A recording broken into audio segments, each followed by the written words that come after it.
عاملين ايه؟ انا عايزه حد يلحقني لان انا كل شويه اروح اي بيوتي صالون او انا قصه شعري. انا دلوقتي بقى عندي هوس قص الشعر. زمان ما كنتش بقص شعري خالص، ما كنتش اقدر المسه اخري قوي قوي اساوي طرطوف 1 سنتي او 2 سنتي يعني. انما دلوقتي يا جماعه انا كل شويه اروح البيوتي صالون بعمل ايه؟ كل شويه اروح اقص شعري ليه؟ انا بطوله بصوا يعني. رحت قصيت كل ده بصوا.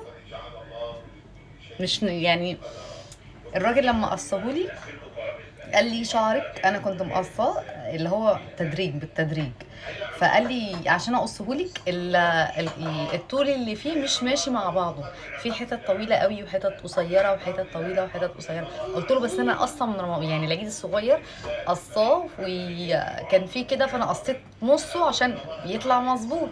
راح قال لي ايه؟ قال لي لا هو طالع برضو بنفس النظام. قلت له طب انت حاول تعمل لي فيه حاجه او قصه معينه تخليه يطلع قريب لبعضه. قال لي ماشي، انا مش هقدر ان انا اساوي طول بعضه لان لو سويته انت هتزعلي، ممكن يوصل للطول بس يا موسى ممكن يوصل لكده مثلا، فانا هتضايق قوي، انا ما بحبش اقص الشعر اصلا.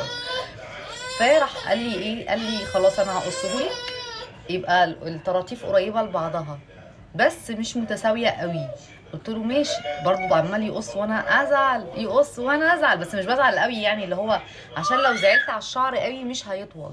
بس انا قصيت شويه منه يعني، شويه بتاع 4 5 سنتي كده، فانا بزعل عليه مش عارفه، مش لاقي حل يطوله قوي. بس تقريبا فتره الرضاعه هي كده يعني، ان الجسم بقى ضعيف وتعبان. المهم ان ايمان عامله دايت، فانا مش عايزه اعمل دايت، انا عايزه اكل اكل صحي لان انا بقيت بتعب اصلا يعني.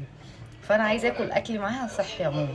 فهي هتاكل حاجات معينه وانا هاكل حاجات معينه، اللي انا شايفاه الصح. الصح ليا انا ايه؟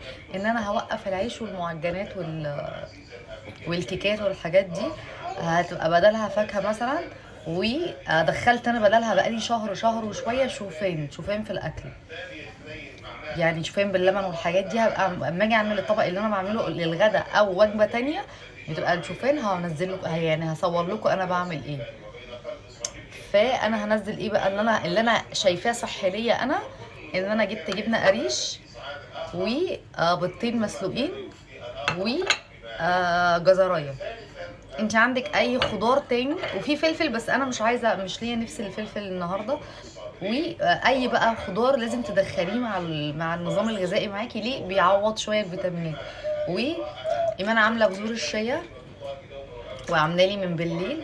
بذور الشيا يا جماعه دي مهمه قوي، مضادات اكسده للجسم وللبشره، بتنظف البشره والجسم وبتحسسك بالشبع. انا مش هحس بالشبع ان انا بشربها لان انا مش عايزاها كرجيم، انا عايزاها كنظام لايف ستايل صحي.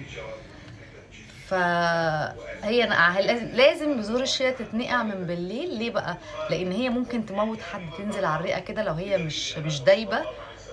ممكن تعمل للناس اختناق، فلازم تتنقع من بالليل قبل اقل حاجه قبلها بساعه ساعه ونص. ليه؟ في ناس برضو بتعملها في الزبادي عشان ما تسببش ان هي تاذي حد. فهي دي الكميه المناسبه اللي انا شايفاها في اليوم. وبرضو اشتريت الملح اللي هو الهيمالايا لان هو صحي عن التاني. ف وجايبه زعتر سوري هحطه على الجبنه. فهظبط الطبق كده وارجع لكم. بصوا الطبق اهو. حطيت فلفل اسود عشان طبعا ريحه البيض، انا بقرف اصلا من البيض عموما، من بعد ما حملت وولدت انا بقيت بقرف من البيض اصلا. انا مش بحب بشم ريحه البيض عموما. ف عملته اهو. وحطيت زعتر سوري على الجبنه، بيبقى طعمه حلو، بيغير الطعم شويه. واحط شويه زيت زيتون. انا بعمل العكس، شكرا، كل مره انسى بعملها العكس. اهو حبه بسيطه قوي لزيت الزيتون. زيت الزيتون يا جماعه مفيد قوي، بيسهل كده المعده تبقى مرتاحه شويه وصحي.